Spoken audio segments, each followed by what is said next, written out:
Le président congolais Félix Tshisekedi Tshilombo a dénoncé avec virulence la corruption et le manque de patriotisme à RDC, affirmant que les Congolais eux-mêmes sont les premiers à détruire leur pays lors d'un échange tenu mercredi avec des jeunes à Kinshasa.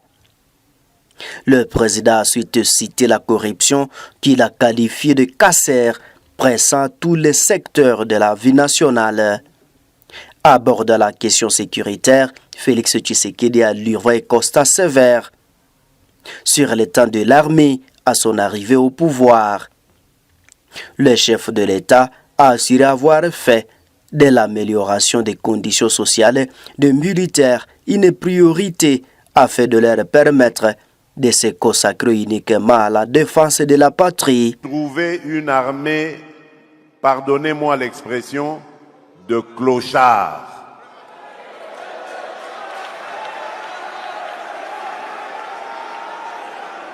Je vous dis très sincèrement, j'avais une admiration sans faille pour nos militaires, mais les militaires de troupes.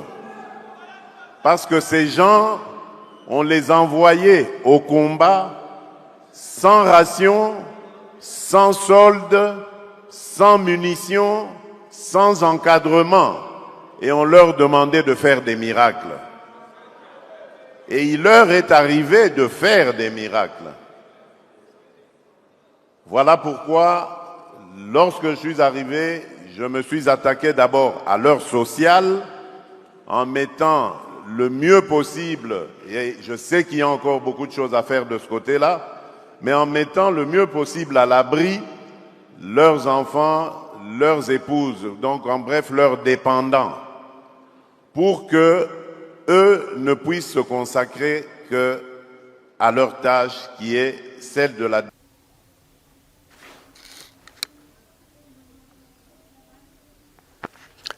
Alors que la cité de Pinga a de nouveau menacée après des renforts des rebelles de l'AFC M23 à Mpeti.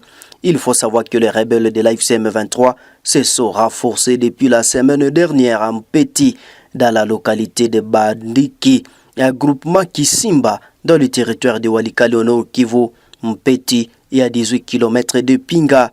Selon des sources locales, depuis le week-end dernier, des renforts des rebelles constitués d'hommes et de munitions arrivés à Mpeti. Nos sources rapportent que, faute des Pominjenje, les rebelles ont utilisé la population à partir de Kalembe pour transporter les matériels de guerre. Le dernier convoi est arrivé à Mpeti ce dimanche à début d'après-midi, rapportent nos sources. Des sources sécuritaires à Pinga confirment ces informations. Des sources administratives locales font savoir que les rebelles se renforcent dans les zones dans le but de lancer une offensive contre la cité stratégique de Pinga qui est dans leur visère depuis plusieurs mois. Ces renforts inquiètent la population locale. Les noyaux de la société civile, forces vives de Pinga, appellent les services de défense et de sécurité à plus de vigilance, tout en appelant la population à dénoncer tout mouvement suspect remarqué dans cette partie du Nord Kivu. Les rebelles de l'AFC M23 se sont embarrés de la cité de Makobola dans le territoire du Fizi, secteur de Tanganyika, ce dimanche 14 décembre, après des affrontements contre les Wazalendo, alliés de l'armée congolaise. C'est dans la matinée que ces rebelles, appuyés par le Rwanda, à provenance de la ville d'Uvira, ont attaqué la position des Wazalendo à Makobola. Cette cité est située à 35 km d'Uvira et à 55 km au nord de la ville de Baraka, sur la route nationale numéro 4.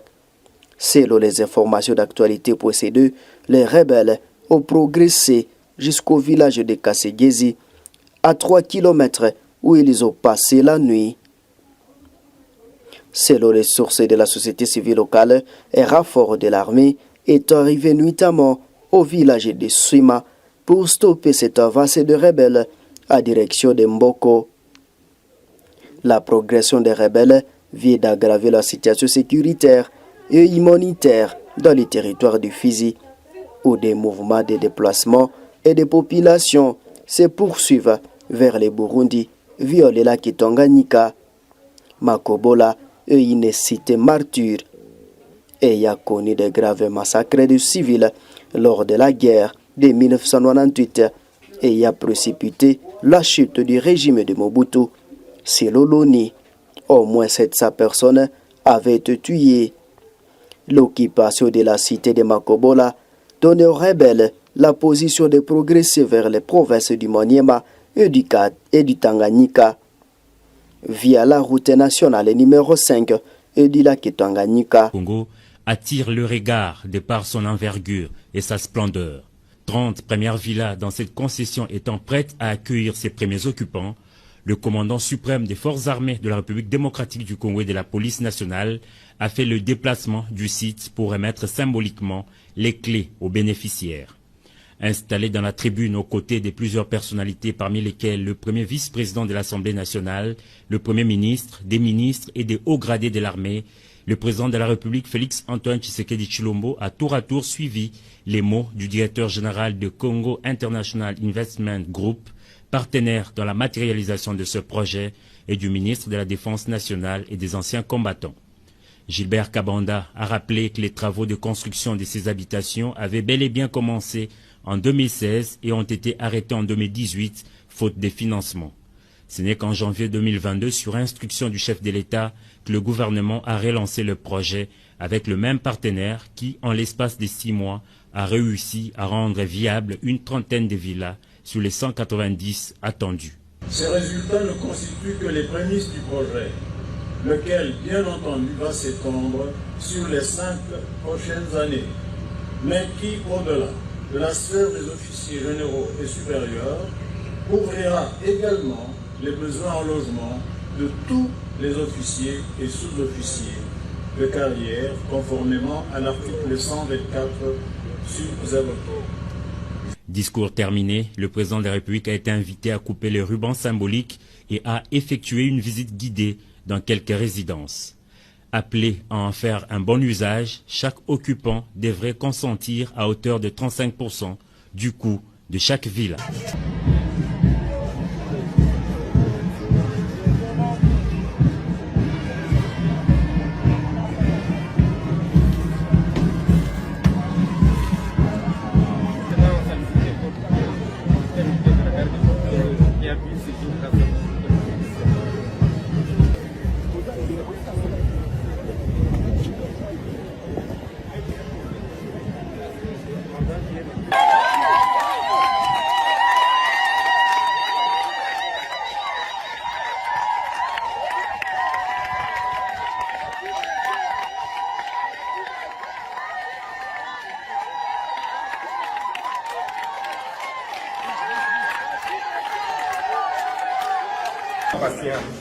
Ce ne sont pas des villes, alors.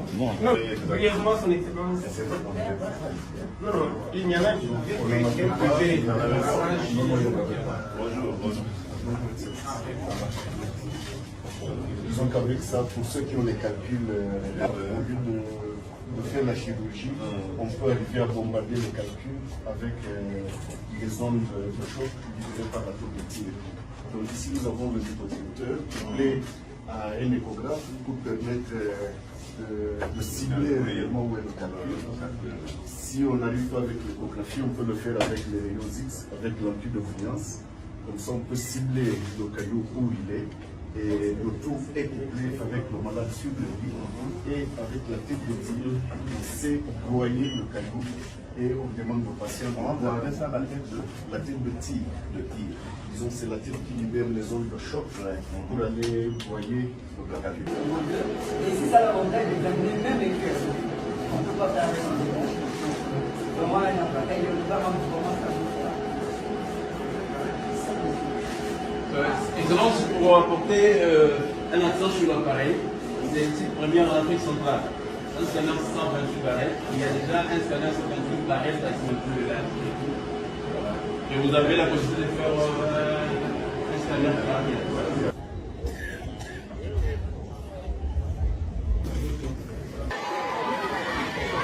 hôpital militaire ultra-moderne qui, en termes d'équipement, rivalise avec les grands hôpitaux de renom sur le plan international. Un chef-d'œuvre conçu pour recevoir les cas difficiles nécessitant parfois un transfert à l'étranger. Dans la classification, l'hôpital militaire de la garde républicaine du Kantchachi est placé à l'échelle tertiaire. L'ouvrage fait partie d'une série d'œuvres à caractère historique initiée par le chef de l'État, Félix-Antoine Tshisekedi Tshilombo, après l'école à l'imagerie en passant par la lithotripsie, la mammographie, la banque de sang, l'ophtalmologie, la microbiologie, la maternité, bref, tout y est pour dispenser des soins de qualité aux militaires de la garde républicaine et à leurs dépendants, contraints jadis de se faire soigner dans des dispensaires de fortune, parfois au prix de leur vie. Merci de nous avoir choisis. Restez branchés et abonnez-vous sur cette chaîne de télévision pour ne rien rater de la prochaine publication. Au revoir.